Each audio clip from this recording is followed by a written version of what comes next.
More than 300 hunter competitors aged under 21 are doing battle in their chosen fields. Each entrant must complete a range of tasks during an 8-hour period. Hairdressers were carefully curling and combing. Next door, aspiring colours and patties were working on the fashions of tomorrow under the watchful eye of judges. In the traditionally male-dominated trade of bricklaying, attention to detail was the order of the day. Each person in that category or each participant is given approximately 8 hours to complete a project. When they walk in the morning, they would perhaps be given a set of plans. At the end of the day, those plans materialise into a project. All competitors are vying for a place in the national finals. And if they're good enough then to win at the Nationals, they will then represent Australia at the International Skill Olympics in Lyon in France in 1995. So I think it means a lot to them, yes. Since the competition began in 1982, almost 25,000 tradesmen and women have taken part, the benefits flowing on to the workplace. Jane Anderson, NBN News.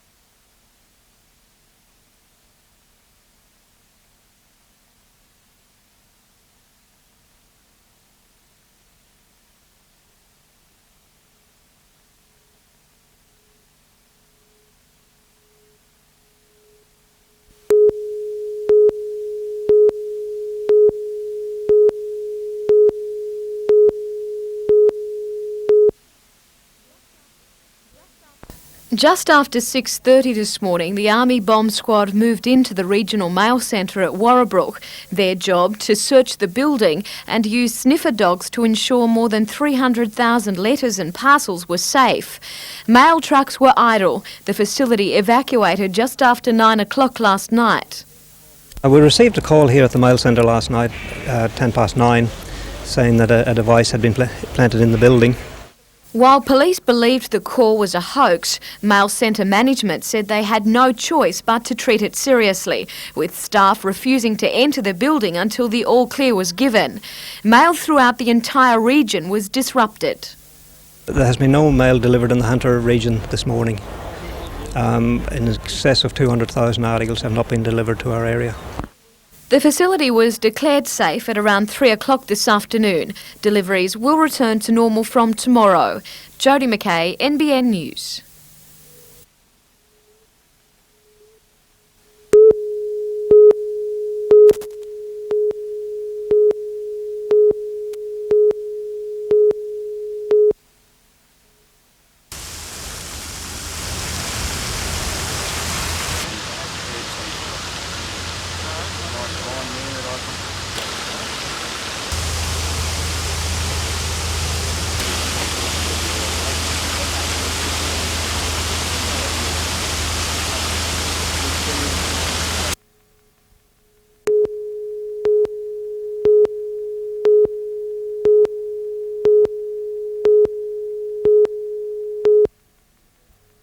About 10 exotic overseas plants shown in those paintings. It's beautiful. I never expected to see the ocean right out my window. We don't live near the ocean and that. It's just beautiful.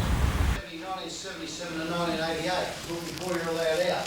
They have a lot of grapes, make a lot of wine in the Hunter Valley, you know. So you intend testing some of that? Yeah, pictures I've seen of it is really pretty, and they raise a lot of grapes, wine. You intend on tasting a little drop? Yeah, I'm going to do that, all right.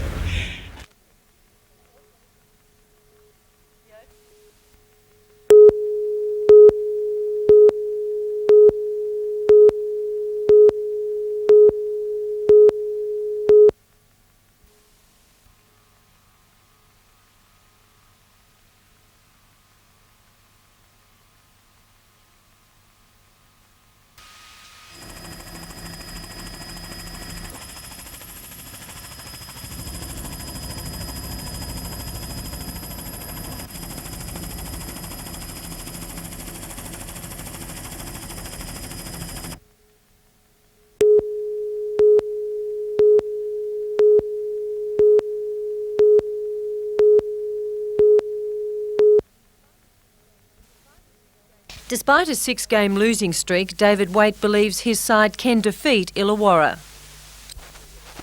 We're well aware that it's important for Illawarra. They'll have great emotions surrounding their last home game of the season. They are a chance, if Brisbane fall over, of making a semi-final playoff situation, so they've got a lot to play for. But we've got nothing to lose. And undeniably, the behind-the-scenes events of the last few weeks have taken a toll on the team and its coach. I have no drama in accepting the change of direction for the club. But I feel in some ways, when it's got to my family the way it has over the last fortnight, and we won't speculate as to the reason why it's got to them the way it has, I find that a lot harder to cope with. While not wanting to comment on Malcolm Reilly's appointment as coach, the decision so late in the season has made things hard for Waite in planning his future. In one way, probably yes, because there's no other Winfield Cup positions floating around. And as for the speculation, Waite had been told by management he had the coaching job for next season and is now considering legal action. I'm not really in a situation to make any comment. I don't see that any positives can come from that for the club or for the team on Friday night. The Knights will train in Newcastle tomorrow before leaving for Illawarra.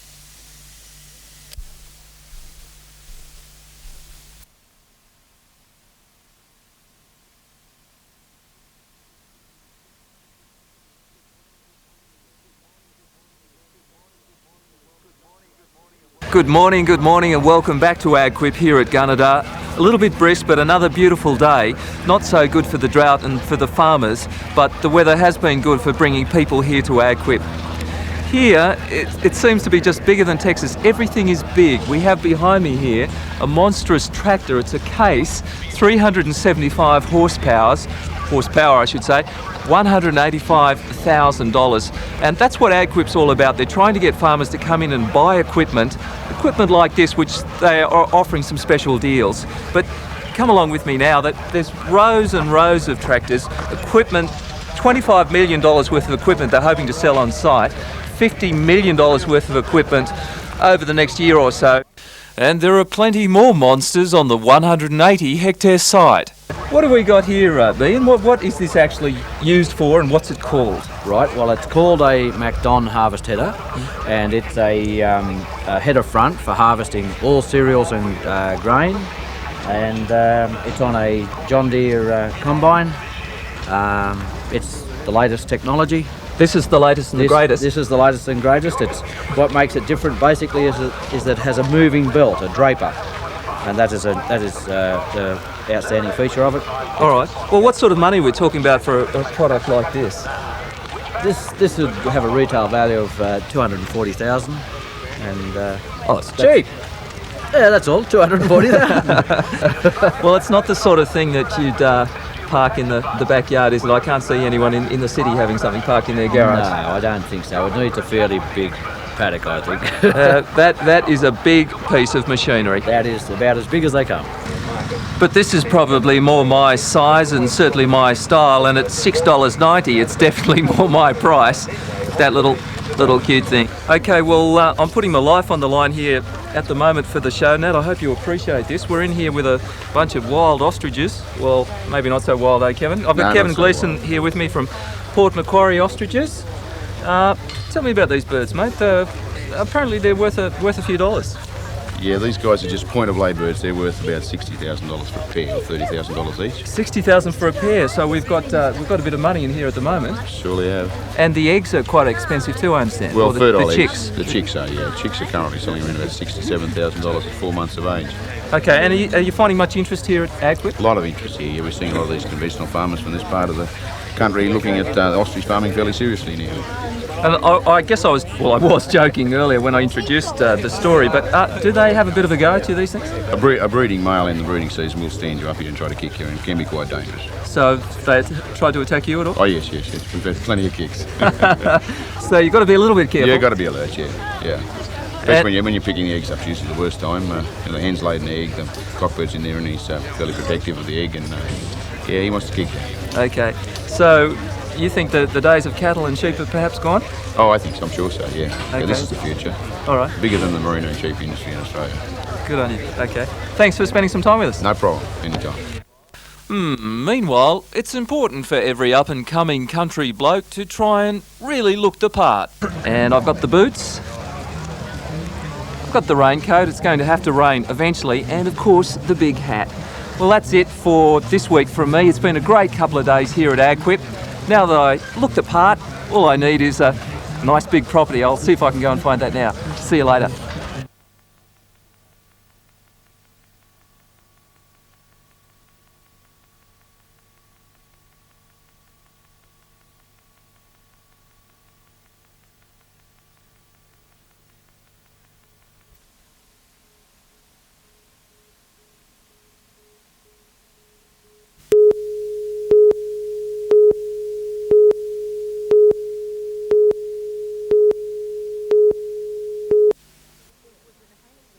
It was an angry gathering that arrived for the crisis meeting at Bonnells Bay.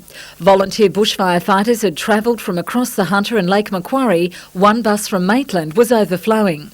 Department Chief Commissioner Phil Caperberg had come to hear concerns about the appointment of the Hunter's new Deputy Regional Coordinator.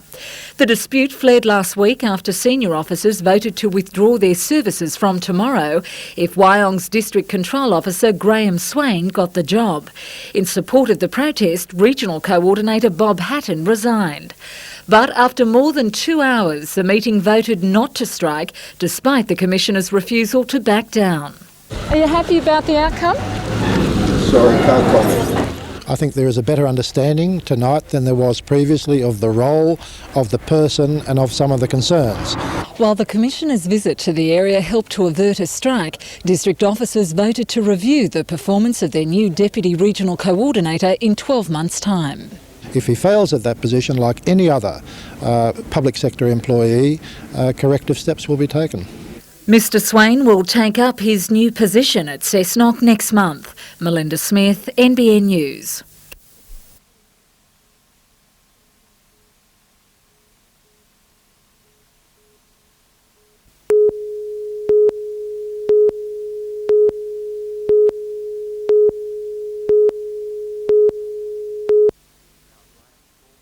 Mal Graham's form in the semi-final series belie his years. At 34, he's made 430 first-grade appearances. His contribution on and off the field instrumental in the Scorpions' push to the grand final. My form's been outstanding, but I think that's been a reflection on the team. Originally from Warhome, Graham played 45 matches with Newtown, playing in England and with West in Newcastle after his stint with the Jets in 1982-83. His first ever year as captain coach at Toronto in 1991 yielded a premiership. 5 survivors playing on Sunday. I would rate this 1994 side a better football side than the 91 side, so hopefully we can go on and emulate the 91 side and take it out again. A victory would give Graham his 3rd premiership as a captain coach, his first with English club Oldham in the mid-80s. Such credentials have him eyeing higher honours, including the reserve grade position with the Knights. I'll be sitting down possibly doing my level 3 coaching certificate and then weighing up the options from there, but I'd love to get a crack at the Winfield Cup side, juniors, seniors, whatever arises.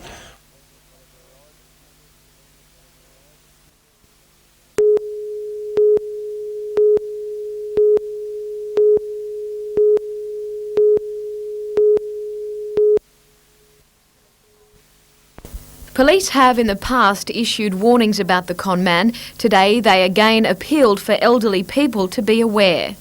His demeanour is quite good and he's quite approachable and he wins their confidence and then he makes his move. We'd be asking all elderly persons to be certainly dubious of anyone that approaches their house and do not let any strangers inside their doors. Yesterday, a 90-year-old New Lambton man was tricked into showing the thief where he hid his life savings. He lost $10,000. The man told the elderly victim he'd seen people stealing from the back of the house and he should check his valuables. They went to a room, the money was located, whereupon the victim was distracted. The money was removed and the person decamped from the area. Police believe the man has been operating in the Newcastle area for the last 6 months. Each time he uses the same trick to steal money from his victims. While police won't reveal the exact amount of money he's stolen, it's known it's more than $25,000. The man is described as being between 40 and 50 years old, tall and solid. He has a plumpish face and is always neatly dressed. Yesterday he was wearing a black leather jacket and a red flannel shirt. Jodie McKay, NBN News.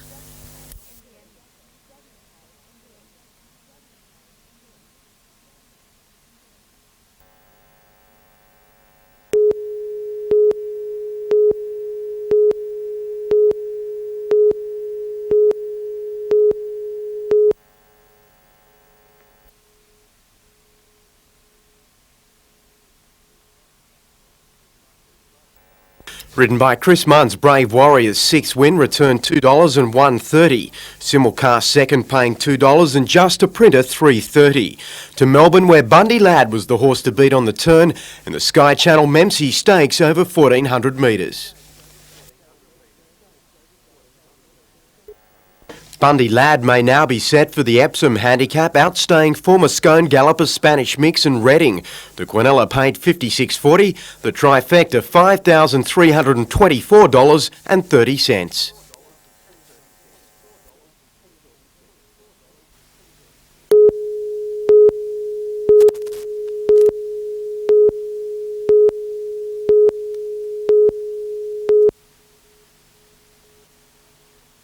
It was supposed to be a victory celebration for a team's win in a local league competition, but just after 4:30 yesterday morning, a panel van packed with 8 people crossed to the wrong side of the esplanade and became airborne, plummeting down an embankment and into Lake Macquarie.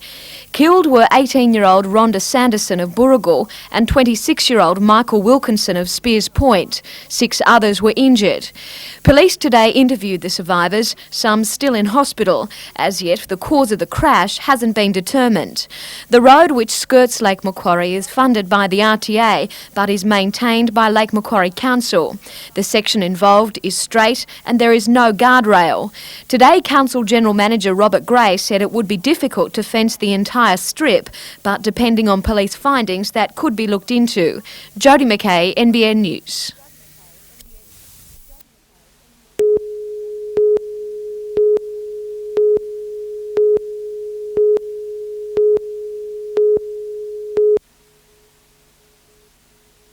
Named after the late Don Geddes, a former local SES controller, the new centre at Tighes Hill is unique in that in times of disasters it brings together all the rescue services under the one roof.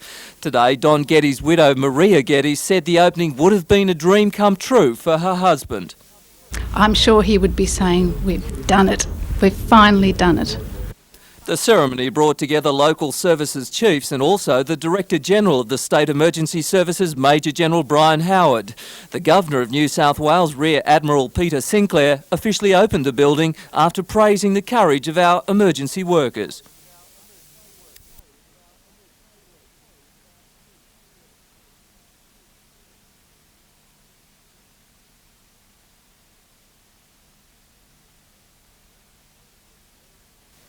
The SES has already been working within the building for 5 months. The centre given an A rating after the Cessnock earthquake. Peter Ryan, NBN News.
2 years ago, the Australian Manganese Company at Mayfield in Newcastle was doing it tough. But after new work agreements and productivity increases, the company is now looking to a major expansion.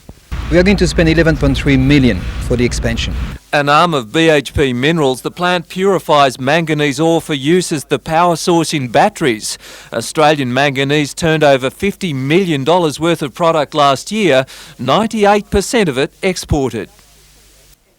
It's predicted the expansion will increase production by 24%, mainly aimed at new Asian markets. While the proposed expansion would mean a terrific boost in production, it wouldn't mean much in terms of jobs. Probably an extra 4 workers. 80 people work the plant now. The proposal is before Newcastle Council. The company says it has followed strict environmental guidelines and expects no problems in getting it passed. Peter Ryan, NBN News.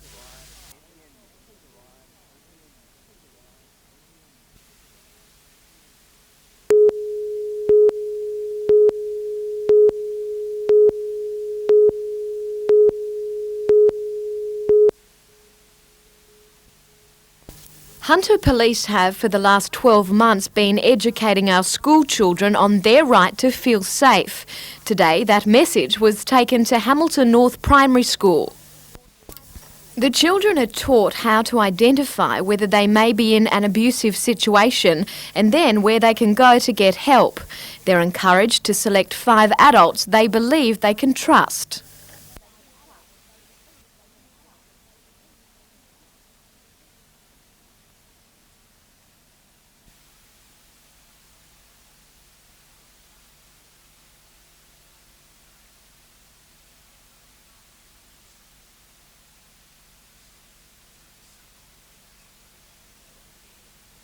And young people are potentially our greatest victims because they have the least power in our community. This program's all about having them to identify a network of adults that they can go to and speak about, and it gives the kids some power back. In the past, police have become aware of victims of child abuse through Operation Paradox. The statewide phone-in will be held again next Wednesday. Operation Paradox is an initiative by the police service where it'll run next Wednesday, the 7th, and where young people, victims of abuse, or anyone in the community that has information in relation to paedophile activity can phone in on the number provided and give the information to police, and that'll definitely be acted upon.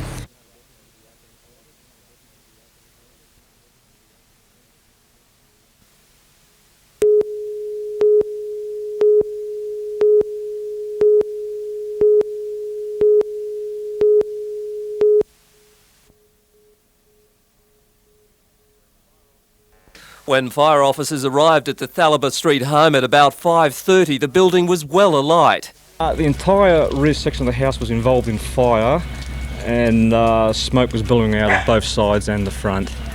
The firemen feared an elderly woman was trapped inside, but she had escaped with her 51-year-old daughter after hearing a smoke detector. The rear section of the house was destroyed in the blaze. The cause of the fire is yet to be determined. Peter Ryan, NBN News.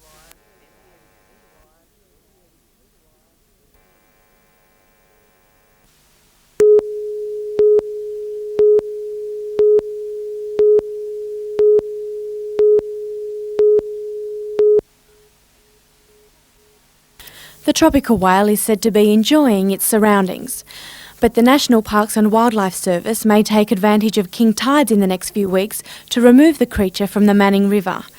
It's located 17 kilometres upstream after swimming over the Harrington Bar. Rangers are surveying the river channels to plan the best route for the whale's removal. The options include heading the animal out through creating a disturbing noise and leading it out to sea by playing underwater whale sounds. If the food supply is inadequate, the species of whale can go for at least 4 months without eating. After that time, if it couldn't return to sea, euthanasia would be considered the most humane course of action.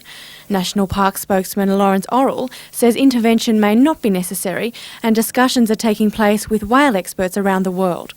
For now, the elusive animal remains calm in the Manning, just north of the town.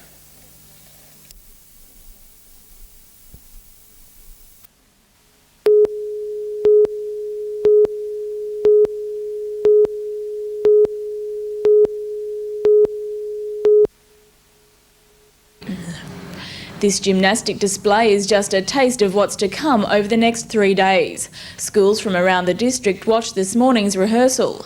Gymnasts of all ages have travelled from as far as New Zealand and Perth to take part in the Gym Fest. It's the first ever hosted in Australia, centred around a program of non-competitive performances. Tonight is the grand opening for the first Australian Gym Fest, and we follow the lines of an Olympic or Commonwealth Games opening with the march on of the participating gymnasts. Entertainment for the public will be provided this evening at Tari's Jack Neal Oval from 7 o'clock. Event director Doreen Raywood says the Tari Gymmaroos are hoping to raise money over the weekend to allow them to represent Australia at the World Gym Strata in Berlin next year. Tracy Walsh, NBN News.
Bushfire services have been working throughout the year backburning and clearing for the next fire season. The bushfire season traditionally starts in October, but most hunter councils have brought it forward due to the extreme dry weather. Well, we've had a concern about the danger of the fuel and the weather conditions around here, the lack of rain.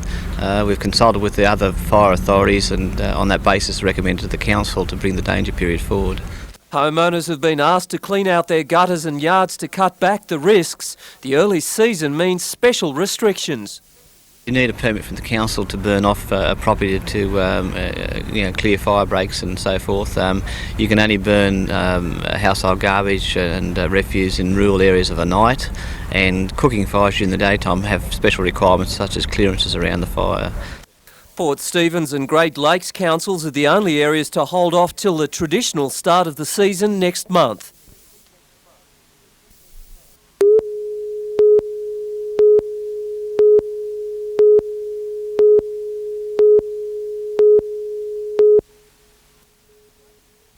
Striking workers were given two options today: to stay on strike or return to work.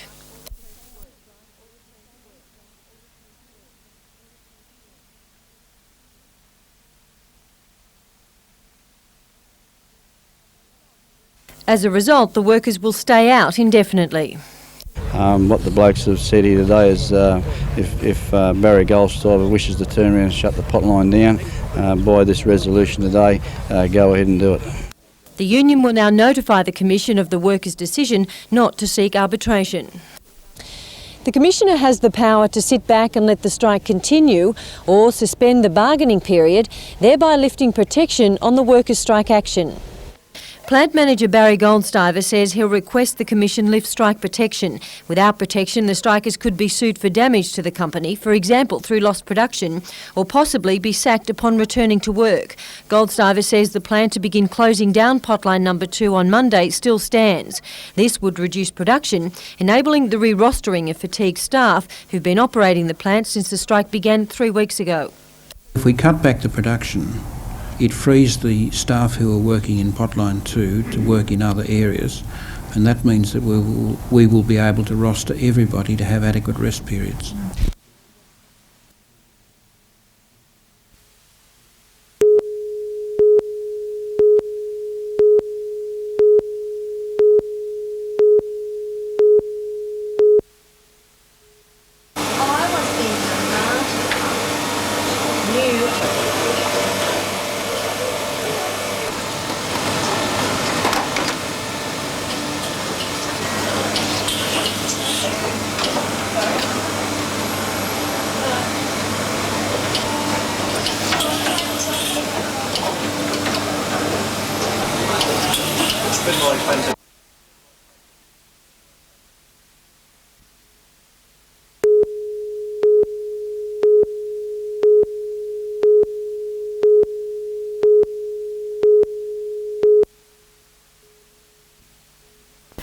As another cloudless day dawns over the drought-stricken country, temporary relief is in sight.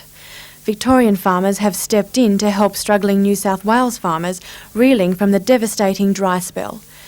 The train rolled into North Star in the state's far north today, en route to Texas on the Queensland border. Helpers moved in to transfer the much-needed hay to the trucks lined up to take the fodder the final leg of the trip.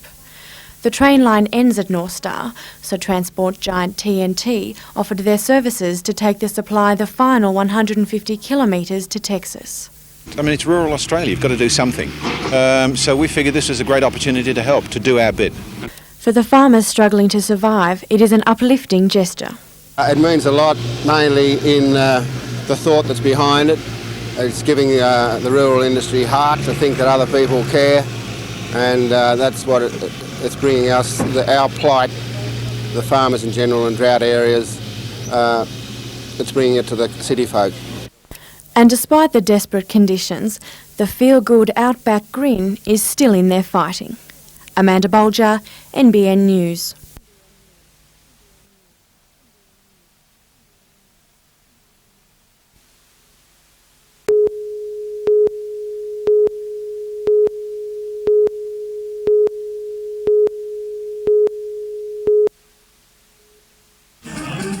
Hundreds attended the Jack Neal Oval to see the official opening of the Gym Fest. The spectacle was based on the opening ceremony of the Commonwealth Games. Gymnasts of all ages proudly displayed their team colours. Among the 23 teams featured, some have travelled from as far as New Zealand for the occasion. The parade was held for family and friends as an introduction to the three-day performance event. Hosts of the Gym Fest, the Tari Jimaroos, supported two former team members, Katie Mitchell and Lee Marning, today. Crowds lined Victoria Street to welcome home the rhythmic gymnasts who won silver medals at the Commonwealth Games. Deputy Mayor Mick Tuck was on hand to present them with commemorative plaques. Congratulations, you are both an inspiration to our youth and us all. Thank you. Now the pressure is off, Katie and Lee are looking forward to some well-earned rest. We have 2 weeks off training. Yeah. and Next year, we haven't got any competitions coming up this year, but next year we'll hopefully make it into World Games in Vienna. And 4 continents, which are in Egypt. Yeah. Tracy Walsh, NBN News.